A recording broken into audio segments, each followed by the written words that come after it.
Hello, I'm Dr. Sam, this is Dr. Sam's Health, and we continue talking about things that have nothing to do with medicine or health. In my previous video, actually in the previous 1.5 videos, I started a new series called Second Opinion. And in this series, I'll be talking about things I'm passionate about. Things I'm not an expert in, but things I have some experience with and I would like to talk about. And I realized that when I was talking about the Witcher series that actually I've got so many cool things that I would like to talk about that likely the next several videos of mine will be dedicated to either second opinion on different devices, tools, things in general, or unboxing some stuff. Today I would like to talk about this wonderful laptop that I have in my hands. It is Hewlett-Packard Spectre 360. As always, I would like to make a couple of disclaimers. Typically I talk about me being a medical doctor, practicing physician, and the fact that anything I talk about should not be taken as a medical advice. This disclaimer obviously stands, but it's also obviously is not relevant to today's video because I'm going to talk about a laptop, right? But what I would like to say is that I'm not a professional technical reviewer. I'm not Dave Lee, I'm not Linus from Linus Tech Tips. These guys are amazing, they're making amazing reviews, they're producing some benchmarks, performance tests, thermals and so on. I don't have this equipment, and I'm not really interested in doing something like this because these guys are doing it much better than I could potentially do ever. What I am offering today is an honest review of a power user, I do program a little bit, who has a wealth of knowledge and expertise in using different laptops. And this specific one, I had it for 3 years. Actually, this is the third unit that I own, and not because I bought them, just because it had some technical issues and it had to be repaired first, then replaced, and then replaced again. So I had the chance to work with 3 machines from Hewlett-Packard, specifically 3 HP Spectres. So I've got a wealth of experience with these devices, and I think that my user experiences will be actually very useful for you. And the last thing, spoiler alert, this review will be rather positive, but I also had quite a few issues with the device. So I don't want you to take this review as a promotion of this device, nor I want you to feel that I'm trying to smear the reputation of Hewlett-Packard. I've got lots of respect for this company. I had quite a few devices from them, and actually I just ordered another one, and I will make an unboxing of it in my next video. But I'm done with disclaimers. Let's talk about this device. First of all, a little bit of history. Why in general would I want to have a 2-in-1 convertible laptop from Hewlett-Packard? I'm a big fan of laptops. I had quite a few laptops from Hewlett-Packard. I had actually all kinds of devices. My first laptop was from Hewlett-Packard. My second laptop was actually 20-inch screen. Yes, you have heard me right. 20-inch HDX Dragon from Hewlett-Packard. They branded it as a desktop replacement laptop. It was amazingly beautiful laptop, huge screen. I had lots of good time with it, but at the same time it was absolutely unportable. And for some reason, I think just because it had Windows Vista installed on it, my Excel crashed all the time on it, so it was like really annoying. But later on I tried Hewlett-Packard Mini, HP Mini 10-inch laptop, just because I was looking for something more portable and it was like too small. Then I tried a couple of other laptops that were rather convertible, had this tablet option.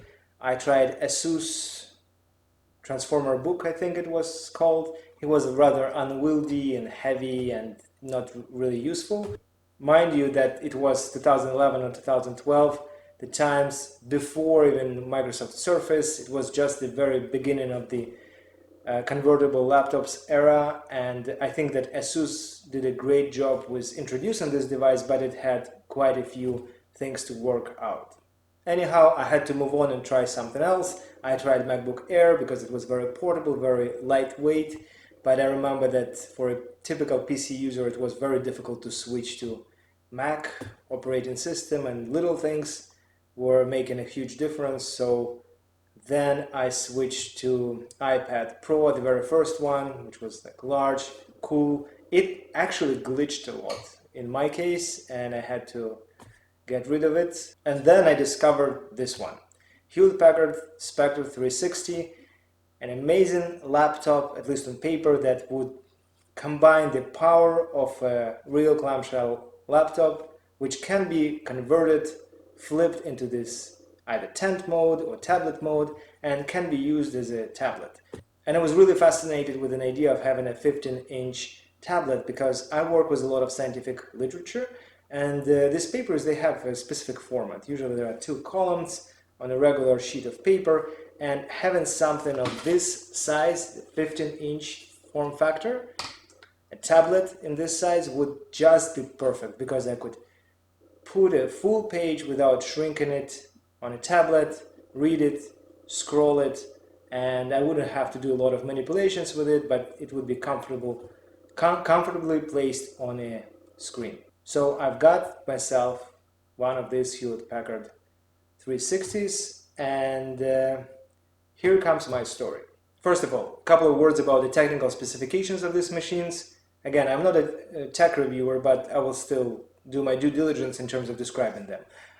They all had i7 processor, all had 16 gigs of RAM, they all have a 4K display, which is a little bit of an overkill in my opinion. The initial one had a full SD slot, which was very nice.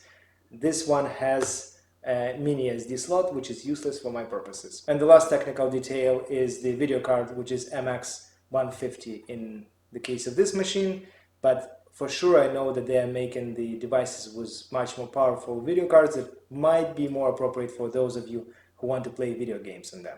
First impressions. Out of the box, this machine is just amazing. It has this solid premium look.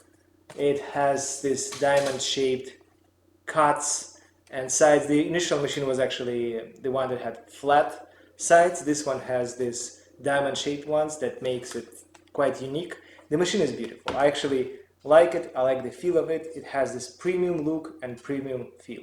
Speaking of the feel, the machine is rather heavy. It weighs 4.5 pounds, which I know lots of you will say that, you know, for a 2-in-1 it's actually pretty lightweight, but you know, if you're using it as a laptop, it is fine. But when you're using it as a tablet, it becomes simply unwieldy, and we'll get to it in a second. But in general, the weight is kind of acceptable. It also has this sturdy hinge, which is pretty good, but you cannot really open this device with one finger like you would open some Mac devices and some other laptops.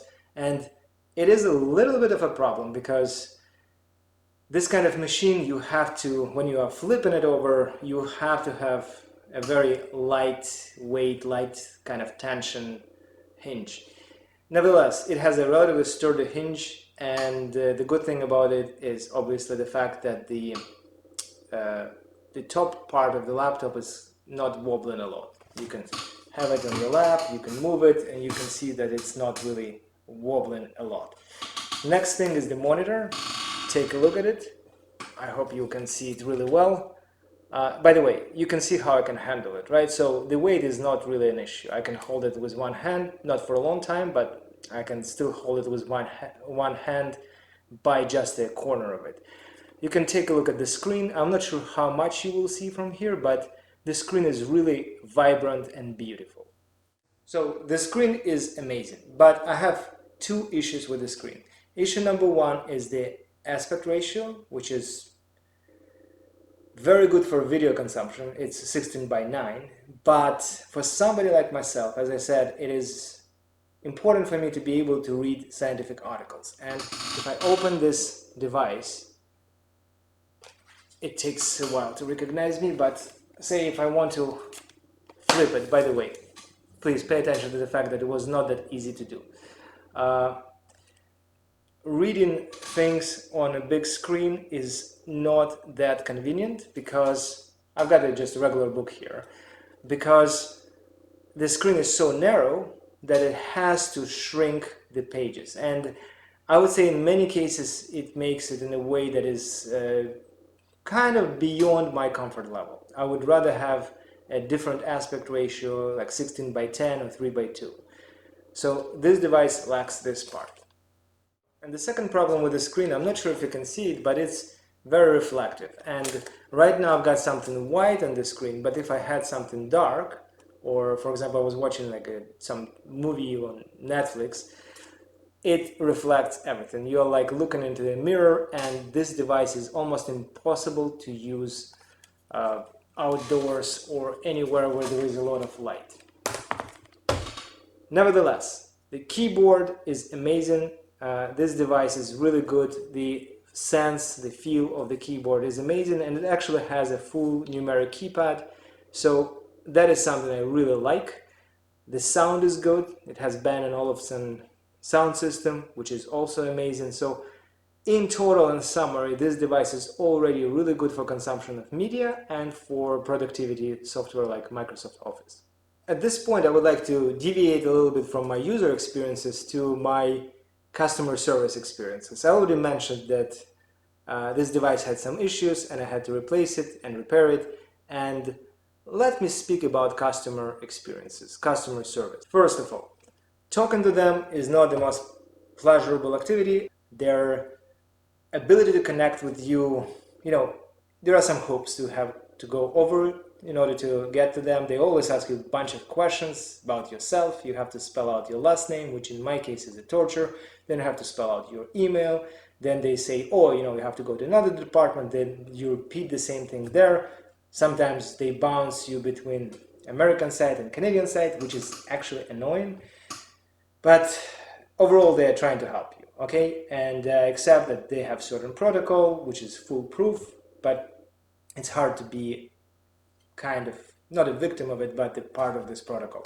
Anyhow, the very first device, when I received it, it had one issue that emerged like within a week, which is related to the quality of the screen. It was one of the few 4K laptops at that point, and when I started using certain software, like Amazon Kindle, suddenly it shrunk everything. Everything became so small, because it's a 4K monitor, there was no scaling, that it was very difficult to actually use it, because everything was so small, illegible, like you would literally have to use like a microscope in order to read stuff.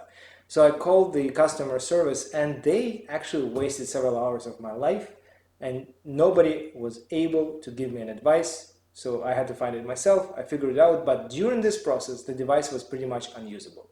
The next thing that occurred was several months later. Out of the blue, the device started to get really, really hot. It was pretty much warming up to some ungodly temperatures in my bag, and obviously it was running out of power very quickly, and it was very noisy. So I gave them a call. They have asked me to send the device to them, which I've done.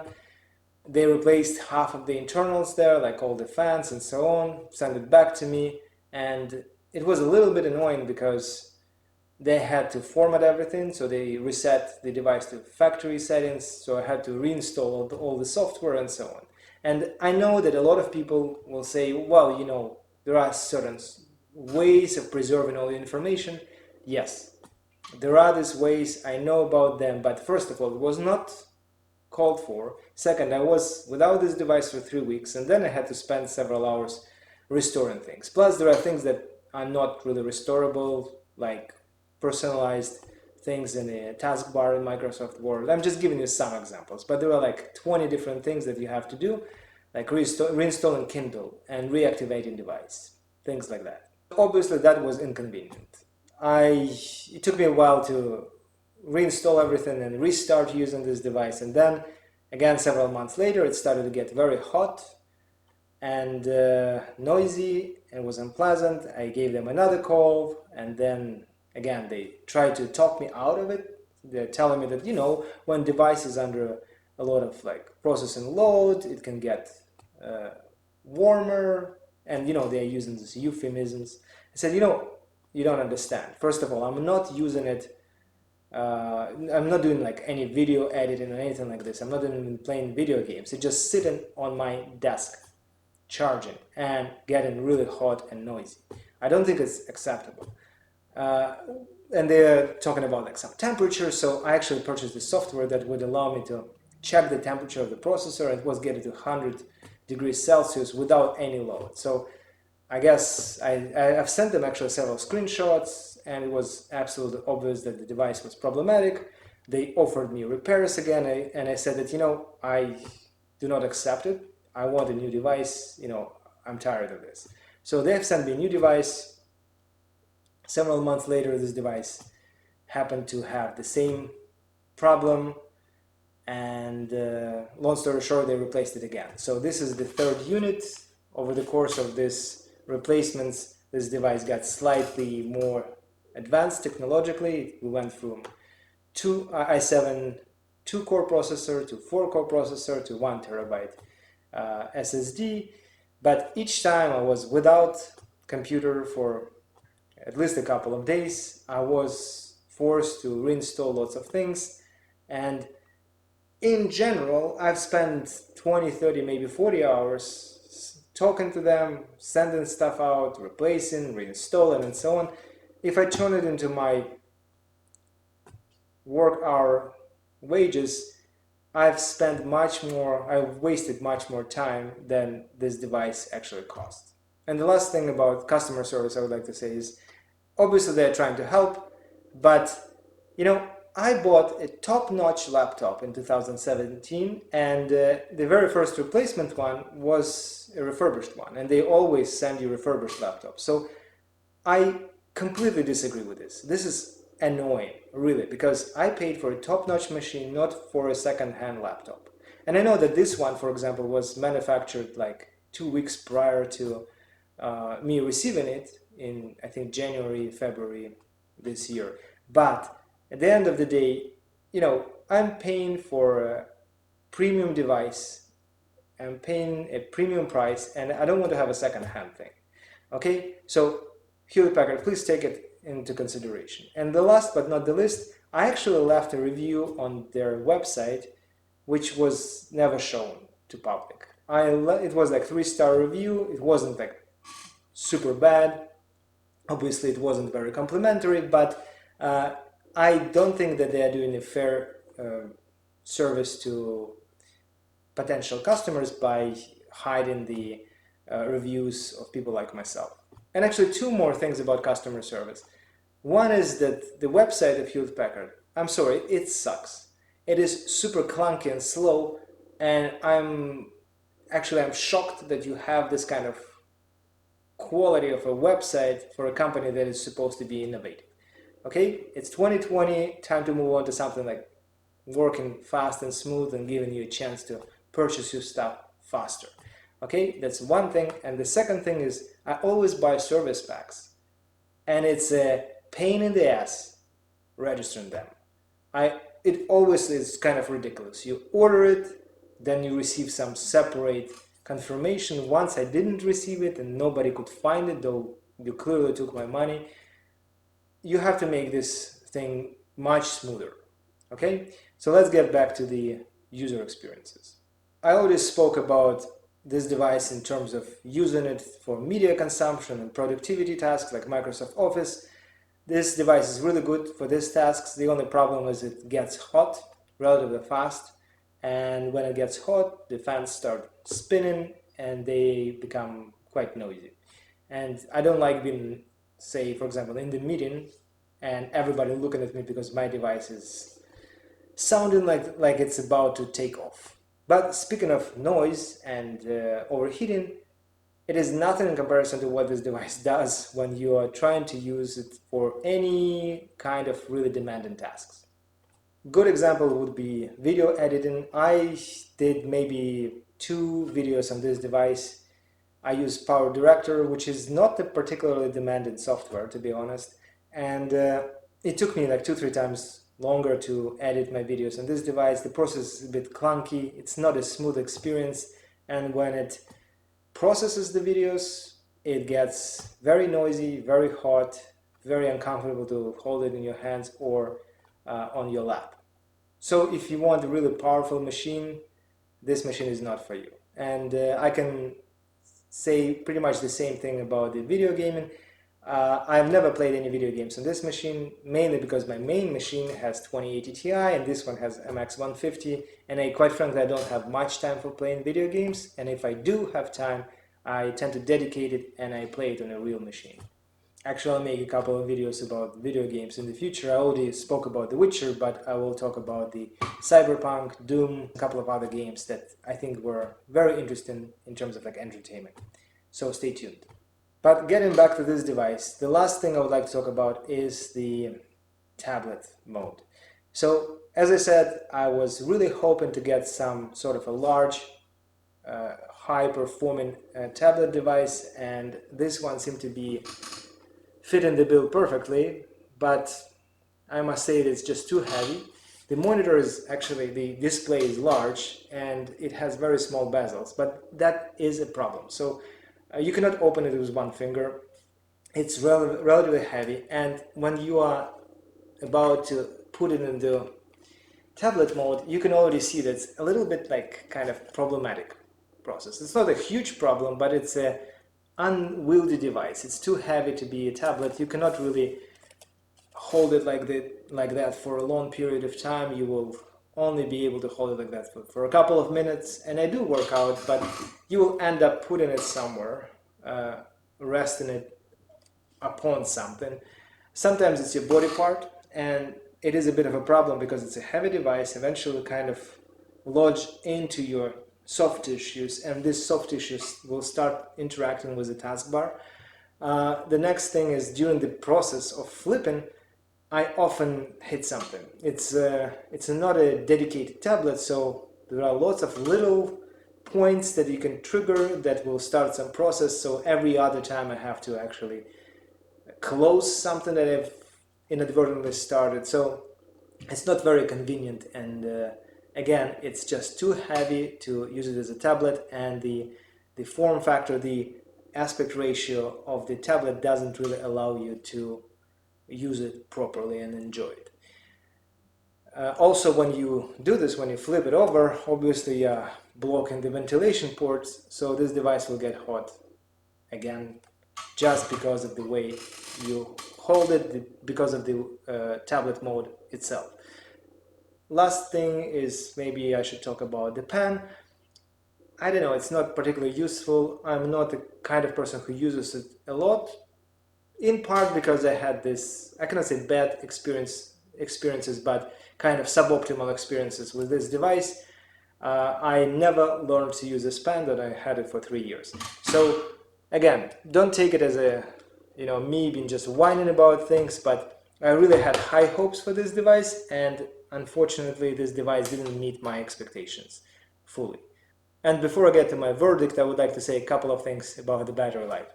I actually don't remember what was the battery life, the promised advertised battery life of the original device, but if you go to the Hewlett-Packard website, the slow one, you will see that the battery life is supposed to be 17 hours. Like, are you kidding me? It's not even close. Like, it sounds like a joke. I don't know what kind of mode they use this device in, but I don't think that I have ever used this device I was able to use it for 10 hours. And I would say that on average, I never did any kind of tests or benchmarks. On average, I would say that it lasts maybe 7 hours, but not 17. Again, maybe it's just my personal experiences, maybe just because it gets hot, maybe because it wastes a lot of energy while it's sitting in my bag in sleeping mode, but I have never experienced more than several hours of working on this device without connecting it to the power grid. And since we've been talking about the battery life, let's talk about the portability. So, you're supposed to take this device wherever you want, and I have been carrying it around a lot. I've been traveling with it. You cannot really use it outdoors because of the glossy screen. Even right now, when I'm actually making this video, I'm looking at the screen, there's a reflection of a lamp. It's not a nice thing to do or to have. This device is quite heavy, plus the power block, you've got several pounds that you have to carry around. It doesn't have perfect battery life, and the last but not the least, it is too big. I have been traveling with it. I've been doing this flipping in different locations and situations, and I must tell you that it's almost impossible to do it in some tight spaces, like for example you're flying in the airplane, you're sitting, there is a seat in front of you, it is almost impossible to flip it over. It's actually very hard to do, to the point that, you have to stand up, step out of the seat, make this flip, and come back. And at a certain point, you'll realize that you need your keyboard and you would not be able to use it because you'd have to do this procedure again and again. Now I'm ready to summarize everything I was talking about. My verdict is, this is a beautiful device. It's definitely a premium device. It has a premium feel, premium look. I would say premium build, actually. It has premium components. It's beautiful.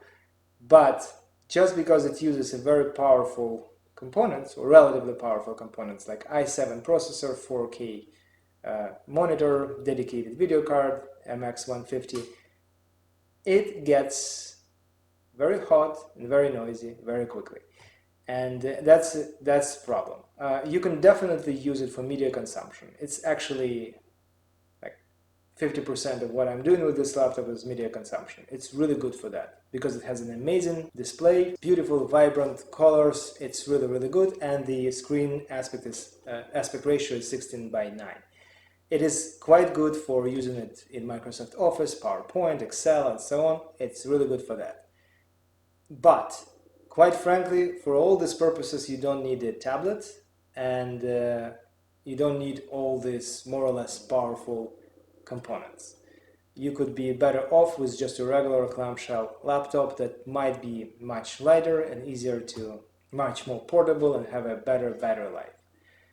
When we're talking about the performance, like demanding tasks, this device sucks. It's not particularly good for video editing, not particularly good for video games, so I would say that putting very powerful components into this device is a futile thing to do, and it takes away from its performance rather than adds anything, and I would not recommend getting a 2-in-1 convertible for heavy performing tasks.